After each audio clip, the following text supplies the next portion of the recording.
okay, I wasn't expecting to feel like I was back at work in a call center, my first job. Here I am.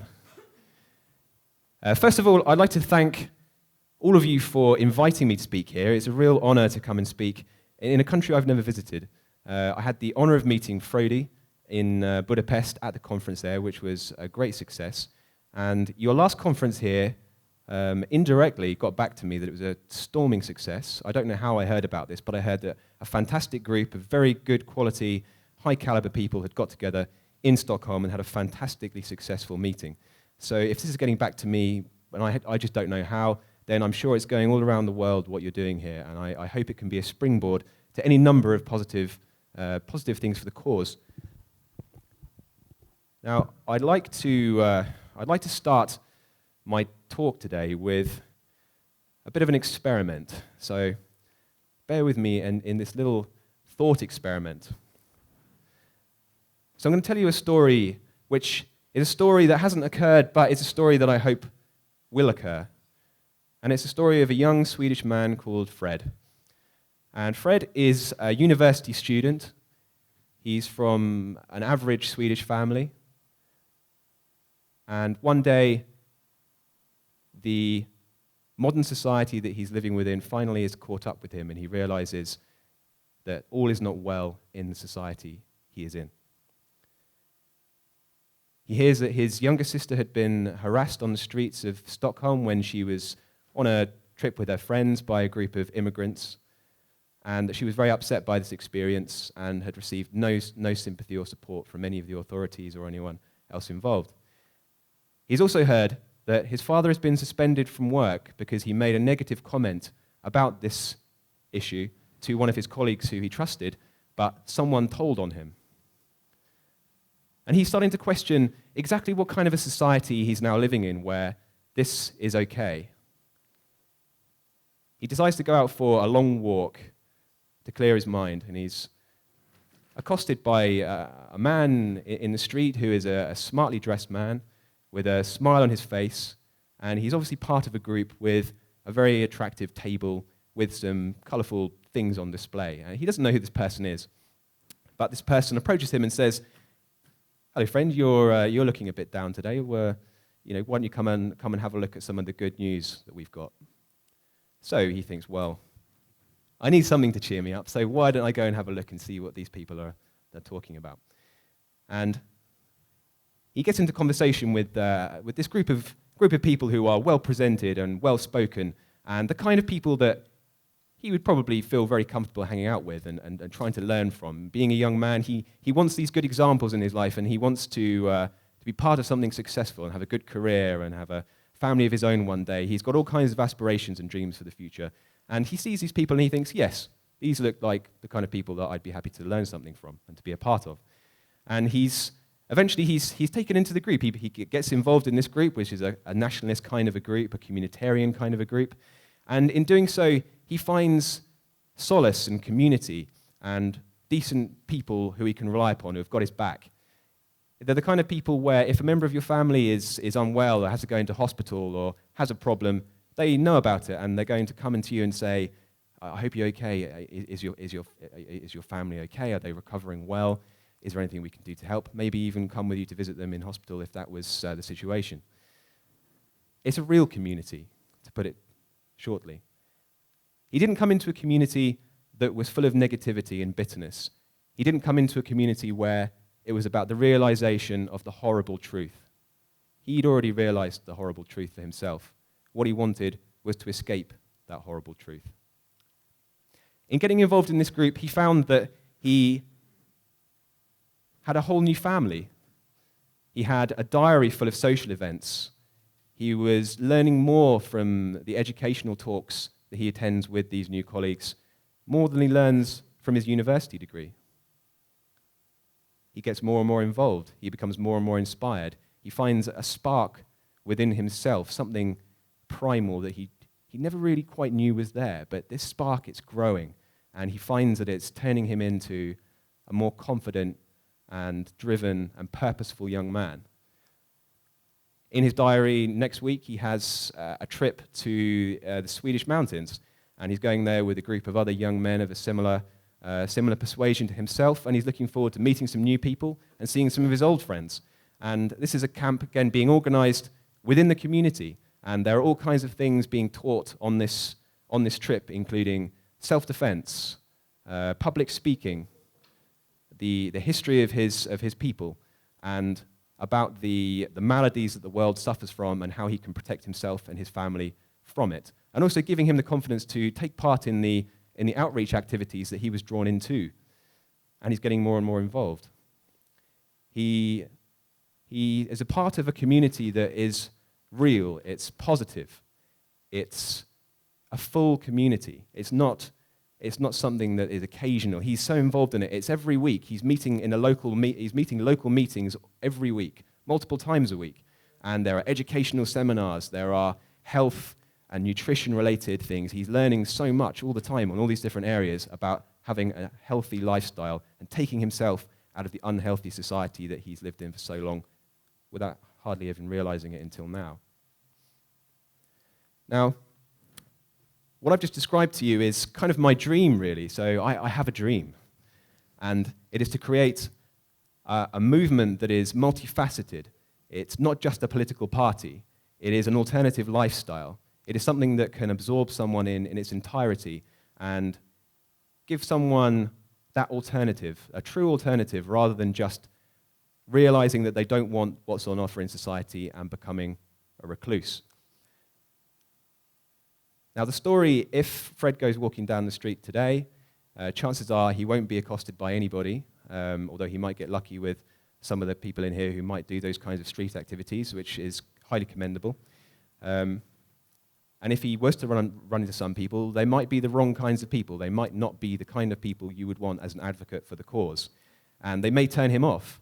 In fact, in my mind, in this experiment at university, Fred has a friend who's a bit of a strange character, who's always wearing black, and strange symbols that he doesn't really understand, that he's been told by others are symbols of something that he shouldn't be anything to do with.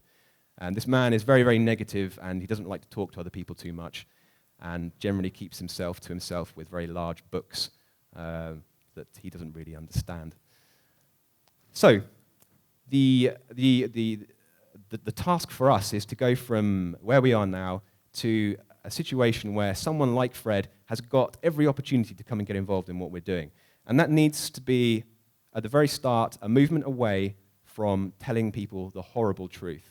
And anywhere you go within our movement, you will find blogs, you will find videos, you will find all kinds of material that will elaborate as much as you want on just how horrible the truth is. We've all read these books, we've all seen the pamphlets, and it's fair enough. I mean, it's the first step. Realizing the bad is the first step. And within any movement, there has to be destructive and creative forces. But we haven't completed the circle here. We have struggled to create that positive side. We've struggled to create a scenario where a decent young person like Fred would want to get involved in a movement like ours. To get involved in a movement like ours, in my experience, is often to take a huge gamble. A gamble where probably you're going to suffer the consequences sooner or later, and you probably won't achieve a great deal for the sacrifice that you've made. My experience of being in party politics is, in this kind of an environment, when you have politics that are controversial, you attract certain types of people. So you get the very free-thinking people who are very intelligent, and I'd imagine that this room is full of those kinds of people. You also get then people who are victims of society, who need someone to blame. They're angry and frustrated. Maybe they even have a taste for power. They want to get some kind of little bit of power in their lives because they've never had power over anybody. They've never had a little bit of role of responsibility, and they're hungry to feel purposeful. But they're the kind of people who don't have much to give. And the people who don't have much to give are often the people who don't have much to give because they haven't really developed themselves, or they're just they haven't got much to lose because they haven't got much to give. Therefore, they can get involved in a controversial movement. And in party politics in the UK, I did often find that you get a relatively large number of these people compared to the people who are high caliber, intelligent, thinking people who are in it for the right reasons. So, coming back to the example with Fred, the invitation that we make to people now when we invite them to come and get involved in the movement is often about, come and learn the truth, and the truth is horrible.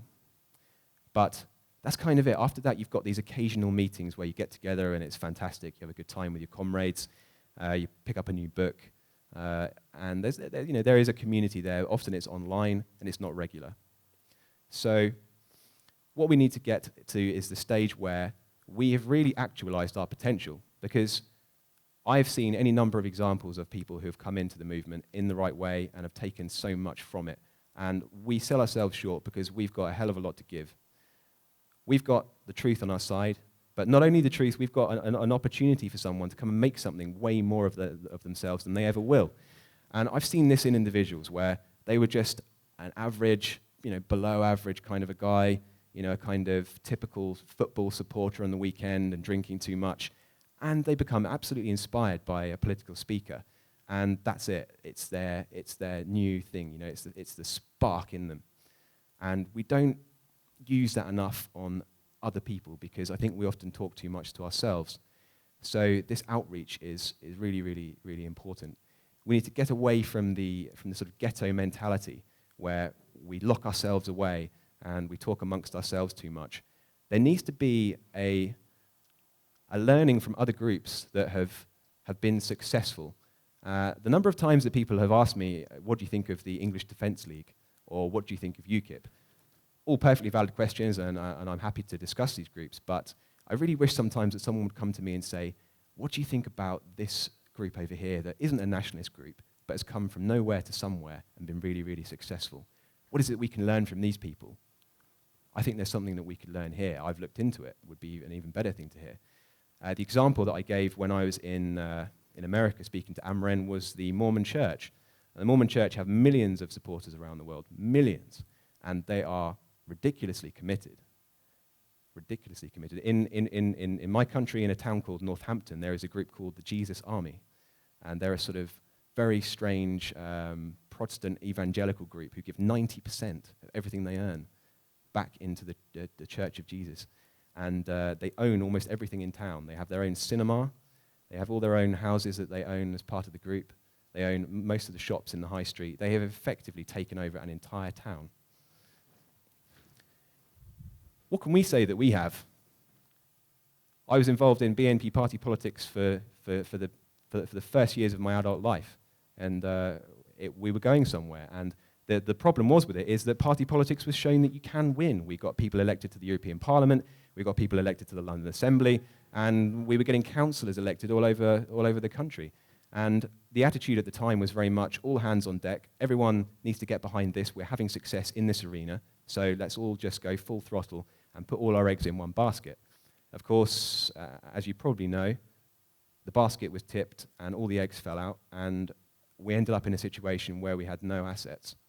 We don't really have anything. The only assets we had were the positions held by a few politicians, which have all now been lost.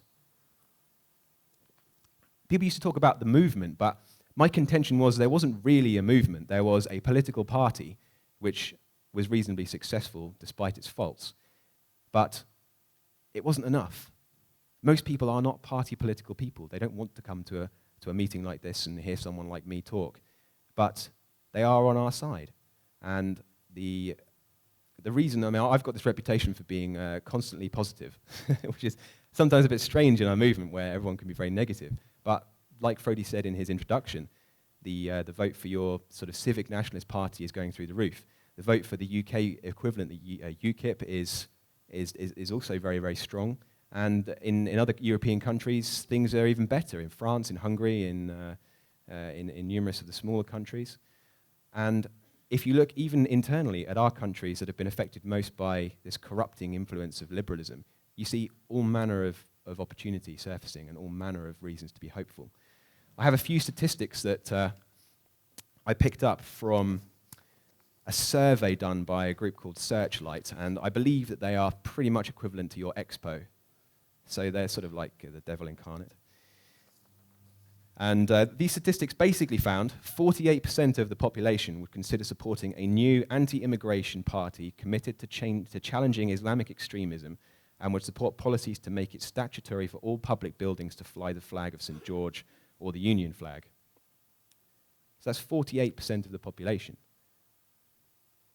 With other matters that are relevant to our movement, the same is true. The point is that the majority of our people feel the same way as we do about the relevant issues. The vast majority of our people want the same future that we want.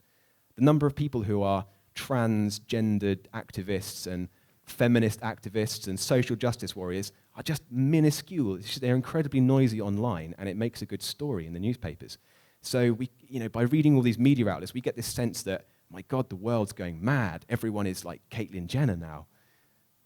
But it's just not true. If you look at the statistics and just talking to people as well. I recently started my my own business, and it's brought me into contact with all manner of different people. I see multiple customers a day. The number of times they've started to talk to me and say, "Oh, it's nice to be able to hire an Englishman for this job."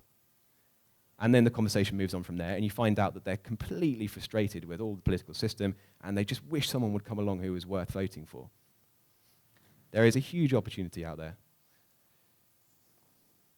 Just to move on, before I move on from these statistics, because they're quite interesting, it says 43% of Asian Britons, 63% of white Britons, 17% of black Britons agree with the statement that immigration to Britain has been a bad thing for the country. 60% believe they should be allowed to say whatever they believe about religion, etc., etc. So it also shows you that even amongst the immigrant population who are already in our countries, they're pretty much willing to support something that's going to stop the flow. Because obviously they're going to realize eventually the tide will turn against them, and they want to secure their positions and keep everyone else out to protect their jobs, I suppose.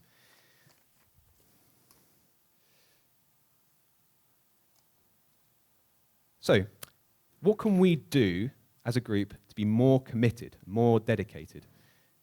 My fundamental contention on this matter is that being individuals spread out over huge areas and hardly having any nationalist friends in town, it's just going to be incredibly difficult to focus your life on the things that matter.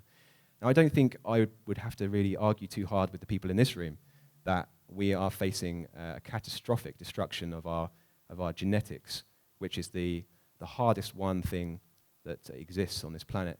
I mean, the brain of the North European is the thing that is the most magnificent creation in nature, and it's under threat, and all of Western civilization with it.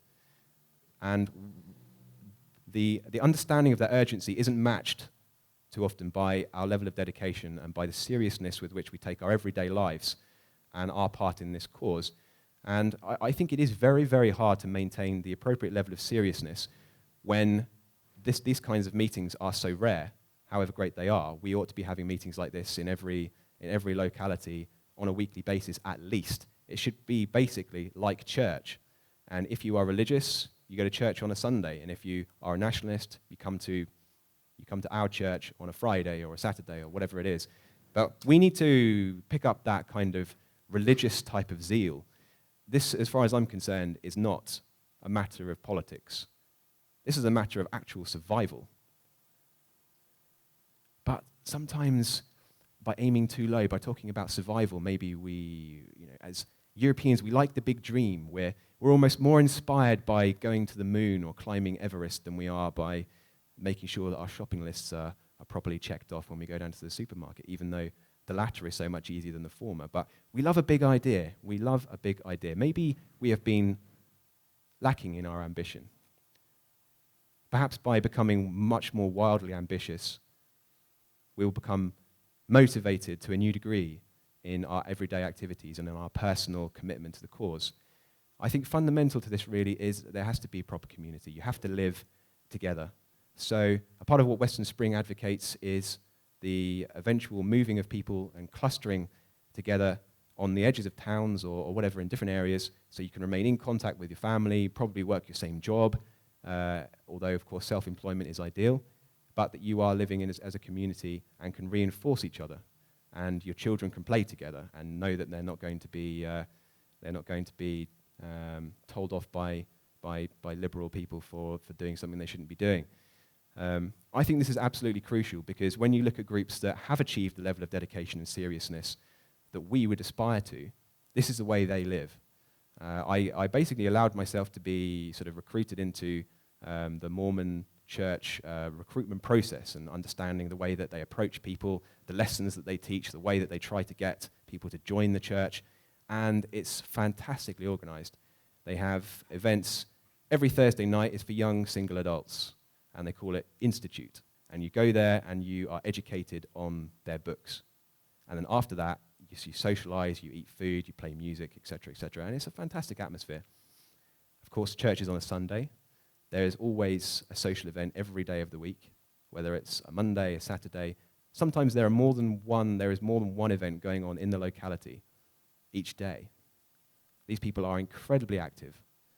These are the people we should be looking to and aspiring to and trying to learn from, rather than looking at political groups even successful political groups like the Front National, for example. I mean, I would say if the Front National can't get a majority, then they still have this huge opportunity within the supporter base that they have in getting them to be far more serious and getting a real community where they're living the nationalist dream today rather than promising it tomorrow.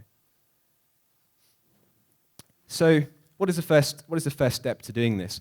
I suppose we need to have a solid plan that needs to have the responsibility shared amongst different people. A part of that needs to be organizing groups locally. And when I say local, I mean pretty much 15 minutes drive, no more, because beyond that, it becomes impossible to attend multiple times a week in reality. So I think that people should take it upon themselves to start a local group if you don't have a local group already. If you already have a local group, I think encourage them to be more serious in the way that they meet and the regularity with which they meet. And also, I think there needs to be more international connections. I think it would be great to feel like you're part of this huge international movement. A book I can recommend that has been reviewed on Countercurrents, I think probably by Greg himself, is Dedication and Leadership, which is a collection of speech transcriptions from a British communist who left the Communist Party, I think in the 50s or 60s, so it's quite old. But he goes into detail about the way that they organized themselves and the way that they encouraged absolute life dedication in their members. And any number of the strategies that they used are completely applicable today. They lived together, they constantly reinforced their message, they had education all the time, but it was education with a purpose. It wasn't just picking up the books at the back, reading it and thinking this is interesting. It was about picking up a book because you are going to be on the street next Saturday stopping fellow Swedes in the street and having a talk with them, and wanting to arm yourself with the tools that you need to inspire them and to encourage them to get involved and to play their part and to grow. In the end, we have to go out there and take the opportunity. We know the opportunity exists, but it is down to us to go out there and take that opportunity, and it's done on an individual basis. One of the things that was on my mind with my experience in the BNP is that people didn't tend to cultivate themselves very much, and I was always looking to try and learn something new, and I think there is a big culture of that amongst young people today. You see the manosphere and these self-development groups. There's all number of different physically fit and intellectually interesting people out there with huge numbers of followers on YouTube. In my country, there is statistics coming out showing that the binge drinking epidemics we've suffered from for years are subsiding, and young people want to spend their money on gym memberships. And I'm sure that's connected to selfie vanity. But at least it's a step in the right direction, right? So in the absence of party political things, I turned my mind to the other facets within the movement that were not in existence. And I believe that we need to have events that young people, particularly young men, would want to get involved in. And they've got to be action-packed, fun, challenging, and building comradeship. And I love being in the outdoors. I love hiking in the mountains and swimming in lakes and in wild water. So that's kind of what we based it on. And what we do is we go off, as Legion Martial Arts Club, we go off to one of the national parks in Britain and we take 30-odd guys. Some people have come from other countries. We've had people from Sweden, from Canada, from Russia, from Brazil even have come along. And it's an absolutely fantastic event. And as soon as the event is over, I'm being badgered to organize the next one. And I think Frody will understand exactly how difficult it is to organize these things. You can't do it that often. So I've been defeated by demand from my own group. But in the example of Fred, if you invite him to come to one of these meetings, okay. But if you invite him to come to one of these meetings and then say, oh, by the way, in 2 weeks, we're all going off to the mountains and we're going to be doing martial arts training, we're going to be doing hiking, we're going to be learning survival skills, there's going to be talks on Viking history, on current affairs, and careers as well. I mean, I give talks at these events on how to write a decent CV, how to go into an interview and succeed in an interview to get the attention of the employer and make sure that you're at the top of their list.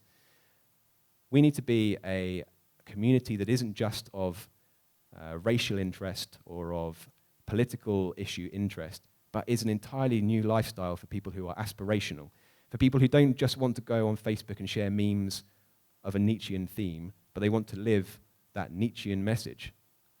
There is a big difference between the expectations that we have of ourselves and the reality. And it's down to the individual, and I think it's inspiring to know what the opportunity is there.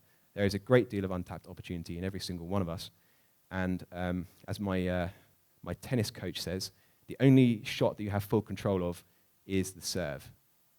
It's completely down to you. You're completely static. You have full control over this serve. And in our political environment, you can worry about social justice warriors. You can worry about Jewish organized interest groups, whatever. In the end, you have no control over those things. What you do have control over is yourself. Every morning you wake up and you've got to win the day. And your mission in this cause isn't coming to meetings or reading books. It is deciding in serious terms what is it you can do, what part is it you can play in the jigsaw puzzle of this movement. And you need to become really, really good at that one thing. Everyone's different. Everyone has different interests. Some people like to sit in front of a computer. Other people like to get up on stage and speak, and they have that gift. Other people might not be good at that, but they want to become that way. And they need to cultivate themselves. But every day you wake up and you have an unparalleled resource. You have the internet. The internet is a source of great disruption and trivialized nonsense, but it can also be your path to self-development. And there are any number of people out there worth visiting. I particularly recommend, as a starting point, for any of you who don't know Tim Ferriss, I recommend the American writer Tim Ferriss, that's Ferris. He's written many books, and he's very well known, so he's not an esoteric figure at all. But he runs a series of podcasts, and basically all of these podcasts are with the most successful people in their field. They're scientists. He's had Arnold Schwarzenegger on there. But he has a focus on what makes you successful as a person, as an individual. What is it you do? He'll get down right into the granular detail of what they do first thing in the morning. So you can hear people like Arnold Schwarzenegger, or one of the top neurological scientists who's formed his own lab, or someone who started WordPress. I think he interviewed the guy who invented WordPress and said, what is it you do first thing in the morning? You know, what do you eat for breakfast? He goes right down into the detail, and it is fascinating because you do get a pattern, and you do see from successful people, they get up in the morning and they have a routine, and it's normally really, really strict routine, and it's usually really, really boring. They usually eat exactly the same meal. They usually do exactly the same things. If you want to be an effective person, you have to invest in yourself. In many ways, I would say the books that are often on sale at meetings like this, if you want to become a philosopher, or if you're writing a thesis on German philosophers or something like that, then these books are fantastic. And any of these books, I'm sure you will be educated by and can take inspiration from. But in the end, probably they're not the books you should be reading. The books you should be reading are probably books like Influence by Cialdini, another book I would highly recommend, which just gives you this insight into human psychology, which can be applied to all things that we do in this movement. And most people have never read that book. I've never seen it on sale at any meeting. It was given to me by a comrade who said, this is the best book you'll ever read. And honestly, it probably was. In fact, I gave a speech on the elements of that book at the London Forum some while ago. So the title of my talk is Earning Our Future, Living for the Cause. I'm not one of these people who wants I don't really want an easy out from this. This is an opportunity for us to be glorious again, and it's a challenge. And I don't want that challenge to be taken away easily by some, civic nationalist party coming along and just closing the border for a while, and we sort of think, oh well, the opportunity is past now because the opportunity out there is now satisfied. This is an opportunity for us to do great things. It should be seen as another new world, if you like, to conquer, like the founding of America or the space race. This is the most glorious fight that you could possibly be involved in, more glorious than any of the crusades that your ancestors may have taken part in. We have to earn this future, not expect it to be given to us. And the process of taking individual responsibility, being very specific with what our roles are, getting active in our communities, really playing the serious role is vitally important. Make sure you don't get swept away by too much time on Facebook or by thinking that reading lots of nationalist books is contributing to the cause.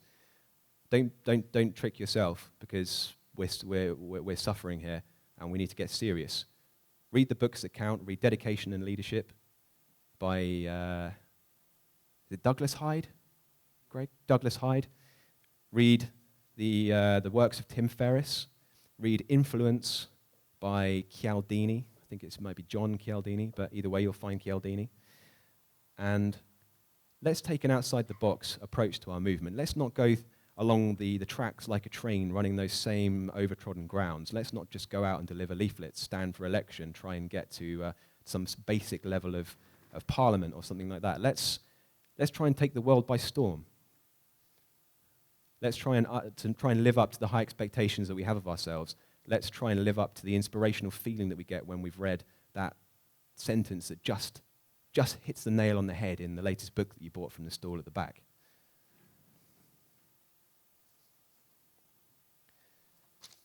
Fundamentally, this should be something that we enjoy. I enjoy being involved in this movement. I have a great time. I make sure that I have a great time, and it's not to say that I don't make sacrifices. Sometimes it's hard. Sometimes I suffer. I've lost jobs. I've got into fights. All kinds of things. But as long as you have the attitude of whatever you do, you're learning something from it, you'll always come out the other end a stronger person and able to take advantage of the things that are available.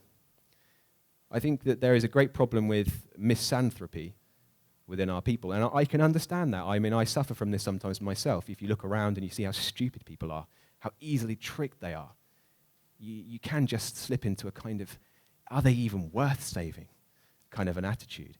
But we have to fight that at all costs. And I'd like to share with you a piece of poetry from one of my favorite poets. And I think whenever you're feeling misanthropic, I think this is a good point to go back to. And it's a poem called The Stranger by Rudyard Kipling. And many of you will know this poem already. But I'm just going to paraphrase the two sections that are relevant to my point. And that is, the men of my own stock, they may do ill or well, but they tell the lies I am wanted to, and they are used to the lies I tell.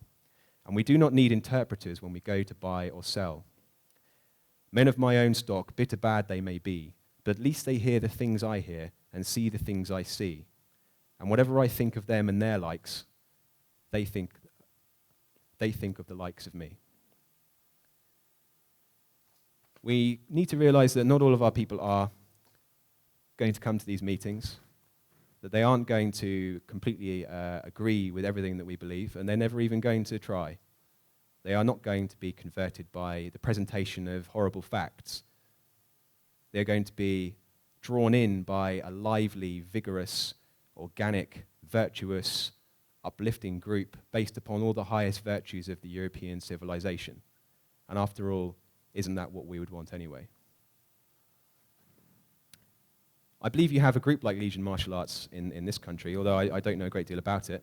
If you do, I'd say get involved. If it's not that great, or if I'm mistaken and there isn't one, get one involved. I mean, if you want some advice on how to create a group like Legion Martial Arts, I can help you. If you don't have anyone who trains martial arts, I could probably lend you the guys who do the same for us, and they'd probably be happy to travel, especially to get things off the ground. So if you're interested in these particular roles of responsibility, please come and talk to me and say, yeah, I'm really interested in being involved in starting this, or I'm involved in starting that. I'd love to be able to speak to you about those things and to help from the experience that I've got, and to help to lead the way. So I'd like to end my talk and really allow for questions, because I think it's a very broad and rather outside the box presentation that I've made. I'd like to have questions from you and also learn a bit more from your questions about exactly where you feel you're at as a nation and as a movement in Sweden. Earning our future, living for the cause. Thank you very much.